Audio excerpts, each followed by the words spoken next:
500, and you can see the height gives us how many times we need to sequence that region to see a certain SNP. And if we start with 20% manual allele frequency, I mean, it doesn't really matter what kind of accuracy we have. But if we go, for example, down to 1%, we can see that if we have a 1% accuracy for a single read, an instrument with 99% accuracy will not be able to pick it up. The SNP will be always covered under the noise, and we will not be able to see that with a high confidence.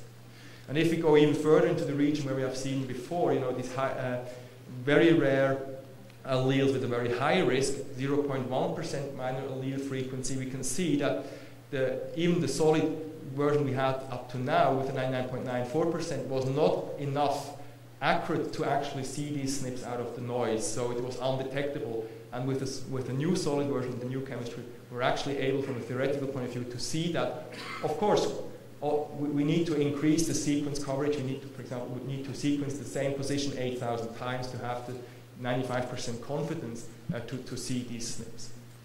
So this is the theory, and what we tried then to do is, you know, is that also in reality, and can we test that? And what we did, and this was actually presented at AGBT 1 or 2 weeks ago, is this example where 10 equimolar previously genotyped samples were pooled together. It was a targeted resequencing experiment of a 1.3 megabase region, and there were actually manual allele frequencies kind of generated between 5% and 100%. And what you can see on the x-axis are the expected percentages, goes from 0 to 100%, and on the y-axis is what has been observed. Ideally, you would see what is the black line here. The straight line would be an ideal situation, but we can see that it's actually pretty close to the ideal situation that we can see on the left side. We can see up to 5% mixtures, or on the right side you can see the 95% mixtures, and so on. In a similar experiment, we tried to see, and it was again shown at AGBT, you know, what happens if we take just two samples and pool them at different ratios to simulate, in principle, a 0.1% manual allele frequency up to 99%. And here we can see on the left side, it's for homozygous SNP positions, and the numbers are unfortunately very small, but in principle we have the 25% level here, and we go down to 0.1%, and it correlates very nicely with the frequency of the non-reference allele, so it's actually at the position where we expect, and the same thing is for the heterozygous position. So these experiments show that we actually, with the accuracy we have for the single reads, we are able to see, you know, these low-level manual allele frequencies. So much about the evolution of the solid technology. How are our customers using them? And one of these fields are whole genome resequencing, and one of the big interests for research is cancer genomics.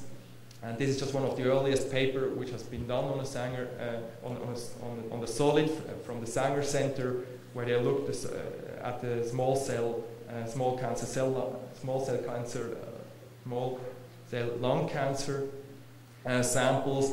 And in principle, what has been figured out is that you could look at genomic variations, point mutations, you can look at copy number variations, you can look at insertions, deletions, small deletions. You can also look at the spectrum of polymorphisms. You know, how often did you see GT or CA changes and things like that. What also has been seen that there are a lot of complex rearrangements in cancer genomes, that the cancer genomes are kind of fluid, I would say. So a lot of basic information, and which is now used for other studies in cancer research. For example, the rearrangements are used, for example, as markers. Other papers are, for example, from Jim Lupsky, who looked at Charcot-Marie-Tooth neuropathy. He has this disease himself, and he has been researching for 20 years on that to understand what is the causative mutation actually in his genome. So he used the solid system to sequence his genome and to find out what are the mutations, you know, really causing the disease or the phenotype he had. And using this next generation sequencing platform, it's possible to do so. You can find these SNPs, which are causative SNPs. Of course, in his case, it was an advantage that he already studied 20 years on this topic, so he had some ideas where to look. And then once they found the region, they were confirming that by doing a simple genotyping experiment, enzyme restriction experiment, and where he looked then, so that was him, where he then actually looked at brothers and sisters, whether they also had these two mutations in the genome or not, and they also looked up into the pedigree from which side he got which mutation, and it actually correlated with the phenotypes and the disease status of these patients also. So that's a very nice example how you can use next generation sequencing samples, in a clinical context to figure out what's the reason for your phenotype. And there are other examples which have not been published yet, but for example, there are also cases where whole genomes have been sequenced to actually find out what the genetic cause for a certain phenotype was, and this was actually in the case for twins, for example, twins showing a disease and couldn't be located what it was, and after they sequenced the whole genomes, they figured out the mutations that they were disrupting some synthesis or biosynthesis of biomolecules, and when they realized that where it was stopped in the pathway due to the genetic mutations, they could actually supplement these missing molecules as a therapy, and now these two twins are actually pretty healthy, or feeling like healthy. So there are other cases where it not just was used for diagnosing or determining the causative mutation, but also then go into the next step. How can we help these patients to have a better life? Or sometimes it's not even necessary to have a SNP. So as I mentioned before, cancer genomes seem to have a lot of rearrangements, and in this paper, Rebecca Leary has used this fact by just sequencing the tumor tissue to find out where are all these rearrangements, and they tried to look at marker rearrangements, and then these marker rearrangements were used to build a PCR system which can quantify how much of these tumor DNA is in the bloodstream. So they just have drawn blood from the patient, they took a baseline, and then they started their therapies, and with each successful therapy, the level of cancer origin DNA in the bloodstream should go down, and that's a way of monitoring the progress of the therapy. So in this case, it wasn't even necessary to have a SNP or things like that. It was just enough to have chromosomal breakpoints or rearrangements as a biomarker. So there are, for going away from whole genome, we can go into targeted resequencing, and if we look at the landscape, we can see that also a lot of research is done in targeted resequencing. So just instead of looking at the whole genome, looking at specific regions, and these regions can be exons or the whole exon. It can be individual genes. It can be genomic regions which have crystallized out of genome-wide association studies to contain perhaps the gene of interest, or it can be protein-DNA interaction with ChIP-seq, and so on. So the question is then just how do you best target these regions? How do you get these regions that you can sequence them later? And there are in principle two philosophies. I would say one is using PCR to amplify them, long-range PCR, multiplex PCR. There are also companies out there providing a lot of solutions and tools to do that in an effective and high throughput manner.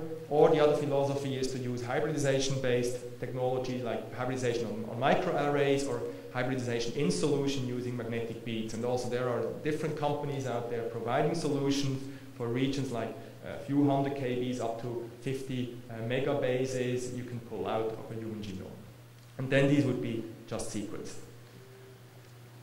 And one of the examples is, for example, here when the group of Alexander Heuschen was using exome sequencing, whole exome sequencing to identify de novo mutations in a gene causing the Schinzel-Guillain syndrome. So you can see 3 pictures here of young patients with this syndrome, and when they sequenced the whole exome and did the analysis, they could actually figure out the SNPs which are causing this syndrome. And they found in 3 out of 4 patients which they looked at that all the mutations were actually within the region of this SKI homologous region, and that actually within 12 base pair, or 1, 2, 3, 4 amino acids, all the mutations were sitting in this region. And of course, even if you use next generation sequencing, we're always going to validate our findings by looking at sequencing mother's father and the disease. Or Christian Gillison, for example, has used a whole exome sequencing using this kit, the SureSelect kit, for example, to identify a causative compound heterozygote mutation without actually doing any genome-wide association studies. So by just sequencing these samples and comparing it with the references which they have built up over the time, because the beauty about exome sequencing is that it's a pretty rapid, relatively rapid process to generate a lot of data which you can use as reference. Or in a similar way, exome sequencing, whole exome sequencing has been used and published by Lisa Wissers for looking at mental retardation samples or patients. After they have gone through the normal screening or testing, like for example, Fragile X or things like that, and then they went and said, well, let's see and just sequence the exomes to understand whether there are some SNPs, which could be the reason for mental retardation in these samples. And what we see here is just a table, for example, for 10 samples, and you can see that after doing some of the bioinformatics analysis, that for all of these samples, only a handful of SNPs are left over as causative mutations for this mental retardation. Okay. One thing is also, if we do this targeted resequencing, is it possible to actually put several samples together on these sequencing slides, or can we do a targeted enrichment for many samples together to reduce cost? And this is a paper from Nyman and Edwin Kuppen, where they showed, not for human, but on mouse models, a successful strategy to actually pool many samples together and then enrich for the target region of these pooled samples, and thereafter call the variants. If we go from DNA to RNA, if we go into next generation sequencing, what we do is in principle all the cDNA is sequenced, and if there are exon-exon junctions, they are monitored, they are looked at. If there are coding SNPs, they will be found. And data normally, that's how they look like. You compare them to the reference, you count how many times do you have sequence reads. If you have exon-exon junctions, you will see them that the reads are across exon-exon junctions. If you have fusion transcripts, you will also see fusion transcripts, and so on. And what is also important, I think what has been learned is that because RNA is expressed either from or translated from the bottom or top or bottom strand, we have different information or different genes, and what we see here is that actually the gene expression patterns are different for the different strands. So the kits actually will provide